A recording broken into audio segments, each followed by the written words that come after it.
με αυτό το σχολείο, είπα να κάνω ένα βίντεο, να σου δείξω τι χρησιμοποιώ από μαντήλια, εκτός από τα τουρμπάνια. Τις περισσότερες φορές η εύκολη λύση είναι το τουρμπανάκι. Τσακ, μπαμ, το βάζεις. Το βάζεις και το βγάζεις τσακ, μπαμ. Έχω πάρει διάφορα σε χρώματα τα οποία να συνδυάζονται με τα περισσότερα ρούχα. Κλασικά δηλαδή χρώματα, λευκό, μαύρο, με κάποιες πινελιές. Γιατί εδώ πέρα υπάρχει πρόβλημα. Έχω κάποια έτσι ιδιαίτερα. Έχω και ένα τέλειο που μου το πήρε μια φίλη μου, κάτι το δεις. Κοίτα χρώματα. Κοίτα με τι χρώματα μπορείς να τα φορέσεις. Βάζεις το σφίγγεις όσο θέλεις και έχεις και αυτό. 70's εντελώς, Αλλά όταν δεν βακέμαι και έχω και χρόνο, κοίτα τι κάνω. Λοιπόν, έχω αυτή την πασμίνα, η οποία είναι γύρω στο 1,80 με 75 εκατοστά.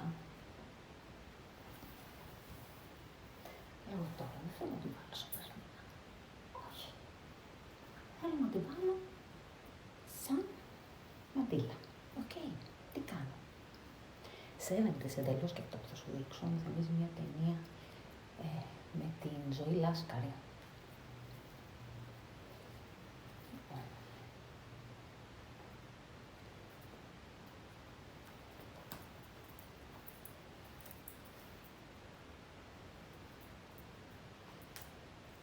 Λοιπόν, και έχουμε και λέμε.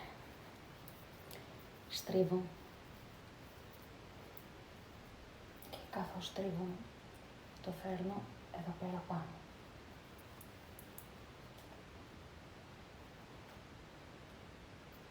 Το περνάω ανάμεσα από εδώ. Και το υπόλοιπο μπορείς να το βάλεις σαν φουλάρι. Κλώ.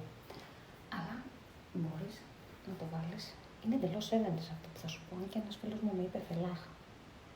Δεν θα πω φελάχα, γιατί και οι τοπικές μας ενδυμασίες παλιές είχαν τέτοια δεσίματα. Και κάνεις λίγο πιο ιδιαίτερο το μαντήλι σου. Οκ. Βέβαια, μπορώ να σου βάλω και πιο απλό.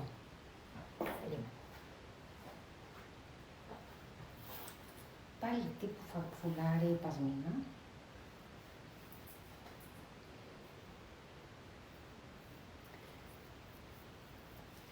Το οποίο μπορείς να το... Όχι βέβαια. Δεν κάνεις αυτό ποτέ.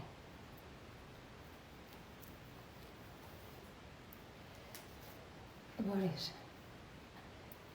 Και αυτός είναι εντελώς, έτσι. Κάτσε να καλύψουμε καλά την καράφλα.